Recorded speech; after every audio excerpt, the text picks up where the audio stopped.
Hey there, VCHHD students. My name's Andy. I'm a VC Health and Human Development teacher. In this short video, we're going to look at socio-cultural factors that act as enablers of or barriers to healthy eating among youth. This is relevant to Unit 1 Area Study 3 for the 2025 plus HHD study design.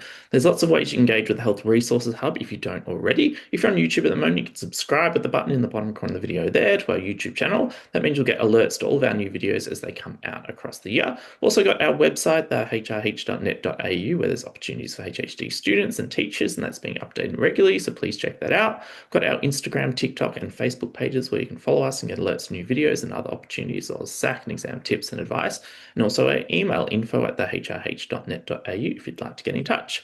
Okay, so what parts of the course does this video relate to? So you can see here the Unit 1 key knowledge and key skills. So the key knowledge point mentions socio-cultural factors, including commercial factors that act as enablers of or barriers to healthy eating among youth, with a focus on the tactics used in the marketing and promotion of food to youth. And then the key skill that's related to that is being able to analyze socio-cultural factors that contribute to healthy eating among youth and their potential impact on health behaviors and health outcomes. So keep in mind when you see that term health outcomes, that's related to both health and well-being dimensions as well as health status indicators. So as you go through and think about some of these factors and how they can act as enablers or barriers to healthy eating among youth, you're also thinking about how this can link into health and well-being and health status for young people. So, what are examples of sociocultural factors that can act as barriers of or enablers to healthy eating? You can hopefully recall that sociocultural factors are the social and cultural conditions in which people are born, grow, live, work, and age. And so you can see on the right there's a range of sociocultural factors that can be linked into healthy eating amongst youth. So things like the peer group, family, education levels, income levels, gender, and commercial factors.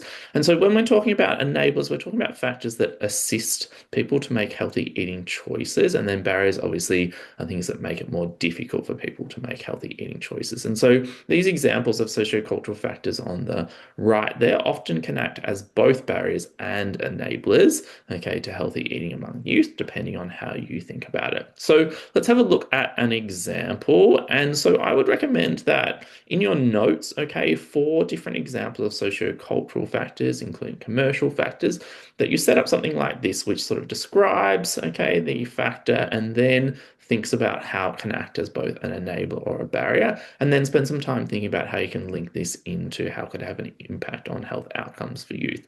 So here we're looking at family. So it mentions that family can influence the habits that young people can develop and carry with them throughout their lives, and that includes food consumption habits or healthy eating. So family can be both an enabler or a barrier to healthy eating, and so there's a few examples here in relation to being an enabler, okay, and mentions there that family can role model healthy eating habits, such as eating a balanced diet. So that might be, okay, a balanced diet from the 5 food groups, such as sufficient amounts of fruit and vegetables each day. And then young people are likely to emulate that. And so that role modeling can act as an enabler and encourage young people to engage in healthy eating habits. And it also mentions there that most young people do rely on their family for meals, okay? So if the family is providing meals that have fresh fruit and vegetables regularly, okay, and they don't consume fast food, then young people are also less likely to get into the habit of regularly eating fast food and more likely to get into that habit of regularly eating fresh fruit and vegetables, and that therefore can enable or be an enabler for healthy eating for young people. So obviously you can link that into health and well-being and health status, because there's obviously lots of nutrients you can think about that are in fresh fruit and vegetables, things like fiber, and how that might help to reduce the risk of things like constipation and things like colorectal cancer. So as you think about these examples, think how it might promote health outcomes for youth. In relation to barriers, okay, so you can see there once again role modeling that occurs, okay, and the food that's provided to young people in the home can also act as a barrier to healthy eating. So if they see their parents or caregivers consistently eating foods that are energy dense and processed and that's provided to young people, then they might get into the habit of eating those foods regularly. That might increase kilojoule intake and contribute to perhaps weight gain, okay, in conditions like overweight and obesity. So that can obviously have an impact on health outcomes. You can also see there as another barrier that young people might be part of a family where meals such as breakfast are not part of everyday routine, and that might mean throughout their life they also continue to skip breakfast, and that might reduce their energy levels and have an impact on things like fatigue and lethargy. So you can see there an example of how family might act as both an enabler and a barrier to healthy eating, and so that's something to think about in relation to those other examples and setting up something similar to this in your notes. So let's have a look at a sample question and answer. So can see here the sample question for the commercial factor of packaging and labeling. Discuss how it may negatively impact on health behaviors and health outcomes for youth, and mention at least one health condition in your response for 3 marks. So you can see that it mentions that promotional techniques on food packaging, such as colors and branding, may catch the attention of, entice, and convince young people to buy and consume a product that's not going to promote their health and well-being and instead may be high in saturated fat. Obviously, there's different nutrients you could sort of mention there, such as sugar or sodium as well.